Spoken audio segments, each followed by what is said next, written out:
Hi, my name is Bob Kelly. I'm 50 years old and I live in the Asheville, North Carolina area. And if you saw the title of this video, you know what happened already, but I'm going to try to describe the event and my remarkable recovery. My wife and I are scuba divers, and we had just returned from a trip to Mexico, diving the Blue Hole and some other things. Had a great time on September 5th, 2015. And on September 8th, which was a Tuesday morning, I got up and went to what I thought was a normal day of work, working on the deck project near my home. Just after lunch, I was drilling a hole, and I felt all of a sudden intense pressure in my head, so much so that I put my hands over my ears and lost my balance and kind of went to the ground on my hands and knees because I couldn't stand up. And I found out later from a doctor that when blood hits your brain tissue, it's like acid, and it sends a maximum impulse of pain down to that part of your body the brain serves. And I described it as if you ever hit your thumb with a hammer. That's what my whole entire body felt like, which was pretty rough. And the headache was nothing like I'd ever felt before. So I went to the ground, and I thought, and I said out loud, God, I'm dying. And there was a rushing noise in my head, along with this pain and pressure. It sounded like I'd stuck my head into a rushing stream of water. And all I can tell you is that over that rushing noise, in Revelation, the Bible calls God's voice like the sound of many waters. I heard his voice over that say, not yet. And I thought, what is going on? My brother was about 10 feet away. He came over right away and said, what are you doing? Did you lose something? And I said, no, I can't stand up. I'll never forget his face when I looked up at him and I said those words. He said, what do you think it is? I said, I have no idea. He quickly helped me to a pile of wood that was nearby to sit down, took my tool belt off, went inside to ask the homeowners for a blood pressure cuff because I told him maybe blood pressure was really high or something. And as he went inside, I started to violently vomit. And all I could think about at that point was that I had a friend that his wife suffered many strokes in her brainstem. And after the event started for her, she died within 18 hours. And the first thing that happened was a severe nausea came over her and dizziness. And that's what I was feeling. And she was throwing up, and so was I. That's all I could think about at that point. There was then I said it again out loud, God, I'm dying. And he said, not yet, son, not yet. So I had an assurance inside that I was going to be okay, but it wasn't really readily visible on the outside. Tim came back and said, what do you want to do? I said, take me to the hospital right now. He dropped his tool belt, helped me to the truck because I couldn't really walk. I could use my legs, but didn't have any directional control. Got me to the truck, got me set up in there, and I could hang my head out the window. And about every 3 minutes I was vomiting, which was making the head pain worse. He stopped the 2 urgent cares. They couldn't help me. He said, go to the hospital. We got to the hospital, and on the way there, Tim was calling my family.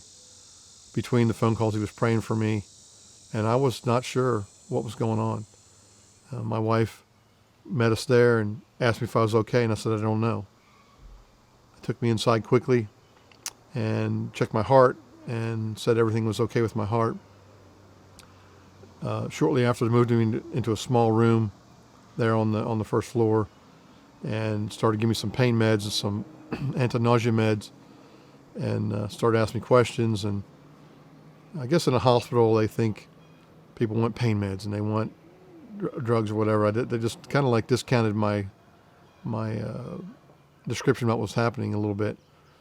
The only time I had real concern was when a young nurse said to me, Mr. Kelly, I think we're going to give you some pain meds and send you home. Which I said, no, you're not. This isn't a stressful day at work and bad lunch. This is something else in my head. Popped, went wrong, and I'm not going anywhere until I see a real doctor.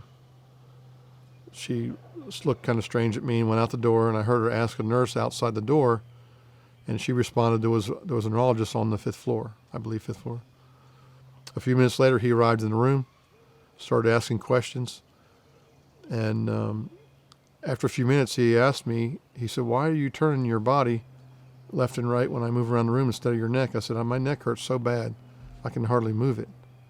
Which I found out later, when blood comes in contact with your brain fluid and comes in contact with the muscles in your upper neck, it starts to stiffen up immediately. And that's what was happening, and he knew it. He said, we need to get you a scan right away. Within a couple minutes, I was out of the room on a gurney, head upstairs for a scan to find out. Shortly later, they brought me back down to the room. I remember the doctor following the gurney down the room with a laptop, punching buttons. He got into the room and he showed my family, my son was now there with my wife and my brother, that I had a brain bleed. And they said, what happened? He said an aneurysm rupture. Well, I had medication in me by that point, so I wasn't really 100% catching what was going on as far as the severity of this. And he described to my family next they would try a coil, which is put a coil up through your femoral artery, up through the heart into the brain, and put a coil of wire inside the aneurysm and let it clot off. Or a clip, which meant craniotomy. And I said, coil clip, doc, whatever you got to do, I got to get back to work. And he kind of laughed. And shortly after, they took me upstairs again for the coil procedure, which didn't work. Brought me back down to the room, explained to my family the coil didn't work, and they were going to have to schedule a craniotomy. To which my family was very shocked. I was not really as shocked. I wasn't quite catching all this with the medication and all. Then a doctor came in the room, and he was a surgeon, and he explained to my family that he had been up a very long day, and he wanted to wait and be rested to get his team together, do the surgery the next day. To which they responded, that's great. I don't remember that night. The next day was kind of a blur, more scans and a lot of medication. And in the evening, on September 9th, 2015, they did what was told to me was a 5.5-hour surgery. I remember my daughter just about to have her baby, very pregnant, almost like 2 weeks away, standing in the room as we were getting ready to leave the room. Strange things happened. I came out. I prayed for everybody in the room. I felt that was what I needed to do. I wasn't saying goodbye. I was just praying for them that they would be okay. And I knew I was going to be fine. I really had assurance in my heart I was going to be okay. I remember my daughter standing at the doorway as they wheeled me down to the elevator. And she was crying, but she wasn't. She was just really concerned. Got downstairs, and I remember one of the girls said, Mr. Kelly, we're going to have to shave half your head. I said, don't shave half of it, just shave it all off. My hair was really long. It's coming back finally now, but I came out of surgery the next day, and I ate half a sandwich that somebody brought me. But then 3 days ensued of no sleep and not able to eat any food. And that was pretty rough. When I finally got past that point, I started to recover really rapidly. And I stayed in the hospital for 2 weeks and 2 days. Normally this stay is 6 weeks. And 2 weeks after I came home, I was released to drive, which is not very normal. 3 months after that, I was completely released from care from the neurologist. Don't need a revisit, nothing, no scans. And I was here to tell you, if you have had this kind of event, there's hope for you. Statistically, if you have an aneurysm that ruptures, 50% of the people that have an aneurysm that ruptures die within the first 4 days. 45% of those people die within before they get to the hospital. So if you make it to the hospital and you have surgery, you survive surgery, there's 45% of people that survive surgery have a major problem, like a droopy face or a dragging leg, or their arm doesn't work correctly. They have a major physical hurdle that they have to live with the rest of their life.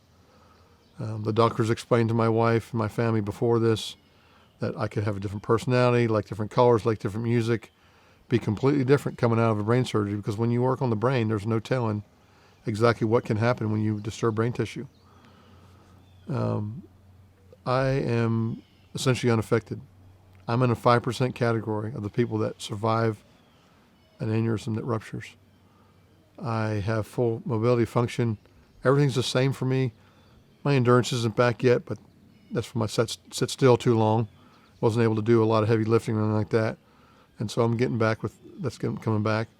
but I'm essentially unaffected. God left me here. I have 2 grandsons now, and I enjoy them so much. Spend time with my family. My perspective has changed. I believe God gave me a second chance. I've heard a lot of people say this same thing that have aneurysms. I believe God gave me a second chance. Well, my perspective has changed in that I share my faith as much as I possibly can. I've probably shared it 75 times since this happened to me, and maybe 50 times before that happened, the event.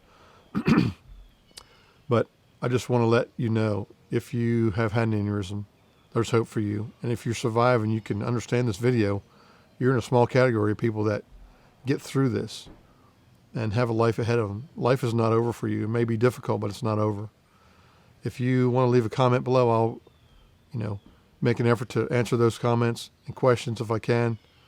And I just wanted to let you know that it's not over.